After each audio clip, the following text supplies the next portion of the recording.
श्री राम ज्योतिष India YouTube channel में सभी ज्योतिष प्रेमियों का स्वागत है। आज की कक्षा का विषय प्रसंग है जन्मकालीन मंगल से और जन्मकालीन बुध से शुक्र का जब गोचर प्रभाव होता है, अंशात्मक स्थिति में निकट होता है, 2 डिग्री के अंदर होता है विशेषकर, तब उसका जातक पर क्या प्रभाव होता है, शुभता के रूप में अथवा अशुभता के रूप में।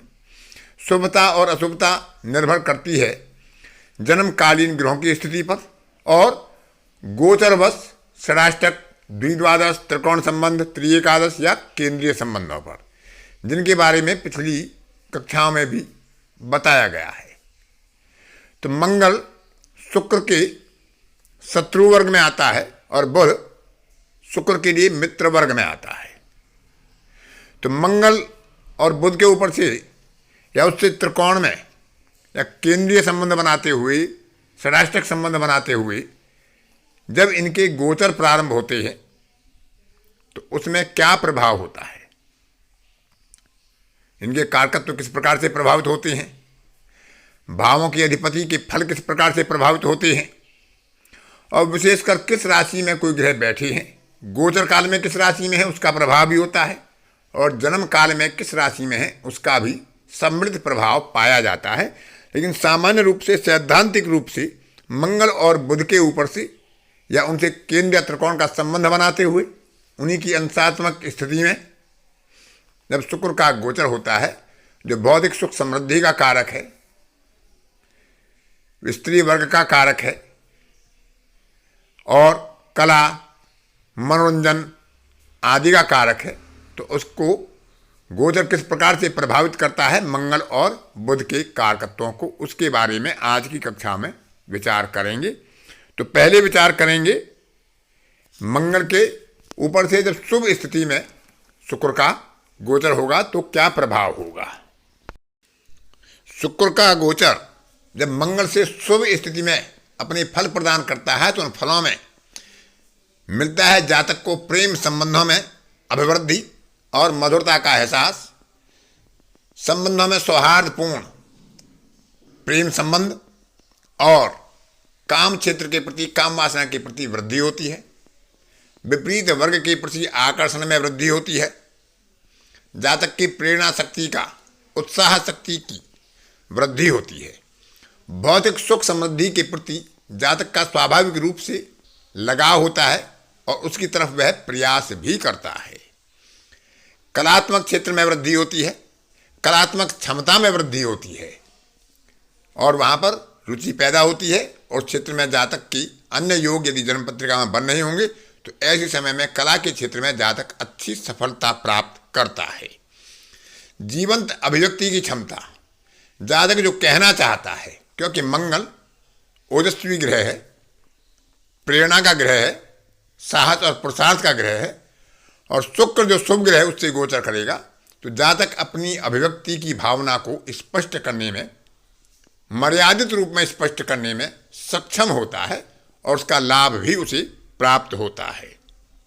जातक जो भी कार्य करता है उसके प्रति उसके मन में एक उत्साह और प्रेरणा का उदय होता है और एक नैतिक मार्ग से, अच्छे मार्ग से अपने प्रयासों को सफलता में परिवर्तित करने की क्षमता भी उस कालखंड में जातक को प्राप्त होती है। क्योंकि मंगल जहाँ सेनापति है, शुक्र वहीं पर मंत्री है, तो यहाँ पर बल और बुद्धि यानी ज्ञान शक्ति और शारीरिक शक्ति दोनों का समावेश होकर जातक अपने लक्ष्य को हासिल कर लेता है। मंगल क्रूर ग्रह है और पुरुष ग्रह है, शुक्र स्त्री ग्रह है और कलात्मक ग्रह है, तो इन क्षेत्रों में जातक को अपनी मानसिक शक्ति, अपनी बौद्धिक शक्ति और अपनी शारीरिक शक्ति का समन्वय करके अच्छी सफलता हासिल करने की क्षमता प्राप्त होती है। विपरीत वर्ग यानी स्त्री वर्ग से उसे सुख सहयोग भी मिलता है, बंधु बांधवों का सहयोग भी जातक को अपने लक्ष्य प्राप्ति में प्राप्त होता है। लेकिन यदि शुक्र का गोचर मंगल से अशुभ स्थिति में हो, षडाष्टक में हो, दुर्बलता के आधार पर हो, तो अशुभ फलों में प्रेम संबंधों में अलगाव या कटुता की संभावना बढ़ जाती है। जो पहले अच्छे फल बताए गए थे वही फल विपरीत रूप में प्राप्त होते हैं। दाम्पत्य जीवन में विषमता, विवाद, अलगाव या दूरियां बढ़ जाती हैं। अतिरिक्त उत्तेजना और अतिरिक्त उत्साह जातक के लिए मानभंग, धनभंग या कार्यभंग की संभावना पैदा कर देता है। जातक के अंदर एक अनावश्यक रूप से प्रलोभन की, लालच की स्थिति पैदा हो जाती है, जो उसके लिए आने वाले जीवन में कष्टकारी हो सकती है। बौद्धिक सुख में सामान्य रूप से कमी पाई जाती है। जातक में संतुष्टि का अभाव होता है और स्त्री वर्ग से विशेषकर वैमनस्य, वैर विरोध की संभावनाएं बढ़ जाती हैं।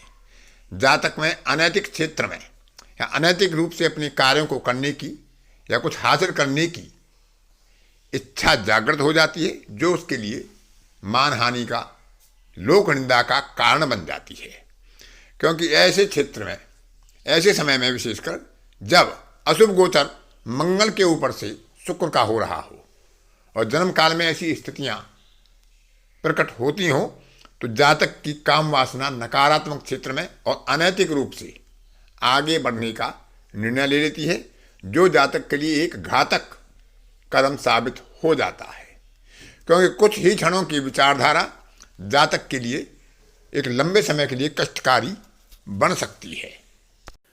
तो ऐसे समय में मंगल और शुक्र के दान जप आदि कराकर उन उपयुक्त अशुभ फलों से कुछ बचाव किया जा सकता है।